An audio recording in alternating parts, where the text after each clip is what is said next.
हाल ही में कन्नड़ एक्ट्रेस रान्या राव को gold smuggling यानी कि सोना तस्करी के आरोप में डीआरआई यानी कि डायरेक्टरेट ऑफ रेवेन्यू इंटेलिजेंस ने गिरफ्तार किया है। इस मामले में हर दिन नए नए खुलासे हो रहे हैं, जिससे पता चल रहा है कि रान्या किस तरह से अंतर्राष्ट्रीय स्तर पर सोने की तस्करी करती थी और इसके लिए किन किन रूट्स का इस्तेमाल करती थी। रान्या और उसके गैंग ने दुबई, सिंगापुर और अन्य देशों से सोना भारत में छुपाकर लाने के लिए अलग अलग रास्तों का इस्तेमाल किया।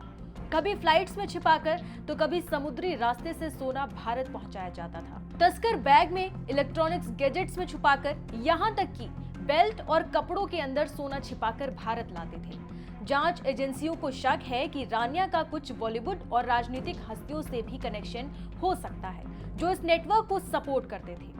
कन्नड़ एक्ट्रेस रान्या राव ने डीआरआई के सामने कबूल किया है कि उसने सोना खरीदने के लिए हवाला के पैसे का इस्तेमाल किया था। आज इस वीडियो में जानेंगे कि हवाला ट्रांजैक्शन क्या होता है, ये कानून के खिलाफ क्यों है और अगर पकड़े जाएं तो क्या सजा मिलती है। आइए समझते हैं। नमस्कार, मैं हूं अनुषी गुप्ता और आप देख रहे हैं एनडीटीवी इंडिया।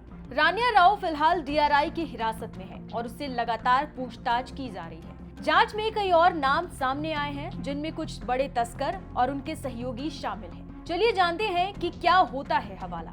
हवाला एक अनौपचारिक और गैर कानूनी मनी ट्रांसफर सिस्टम है, जिसमें बिना बैंक या सरकारी नियमों के पैसा एक जगह से दूसरी जगह भेजा जाता है। इसमें कोई रिकॉर्ड नहीं होता, इसलिए ये काला धन यानी कि ब्लैक मनी छुपाने, टैक्स चोरी करने और अवैध कारोबार जैसे ड्रग्स, सोना तस्करी, आतंकवाद को फंडिंग में इस्तेमाल होता है। ये कैसे काम करता है, इसे एक उदाहरण से समझिए। मान लीजिए रान्या राव को दुबई से सोना खरीदना है, लेकिन वो भारतीय रुपए दुबई नहीं भेज सकती क्योंकि इसके लिए आरबीआई की परमिशन चाहिए होती है। रान्या भारत में किसी हवाला एजेंट को 10 लाख देती है। हवाला एजेंट अपने दुबई के पार्टनर को संदेश भेजता है कि रान्या के एजेंट को $12,000 या सोना दे दो।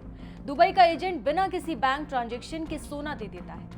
बाद में दोनों हवाला एजेंट्स आपस में कैश या अन्य तरीकों से सेटलमेंट कर लेते हैं। कुल मिलाकर इसमें कोई बैंक इन्वॉल्व नहीं होता, कोई टैक्स या सरकारी रिकॉर्ड नहीं होता, पैसा तुरंत ट्रांसफर हो जाता है। मतलब ये पूरी तरह से गैर कानूनी होता है। अगर साबित होता है कि उसने हवाला के पैसे से सोना खरीदा तो उसे जेल प्लस भारी जुर्माना भुगतना पड़ सकता है। डीआरआई अब उसके हवाला नेटवर्क और अंतर्राष्ट्रीय कनेक्शंस की जांच कर रही है।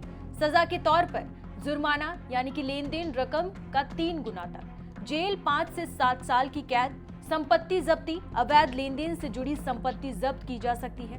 हवाला लेन देन भारत में पूरी तरह से गैर कानूनी है और इससे जुड़े अपराधों को रोकने के लिए कड़े कानून बनाए गए हैं। यदि कोई व्यक्ति हवाला में शामिल पाया जाता है तो उसे जेल, भारी जुर्माना और संपत्ति जब्ती जैसी सख्त सजाएं दी जा सकती है।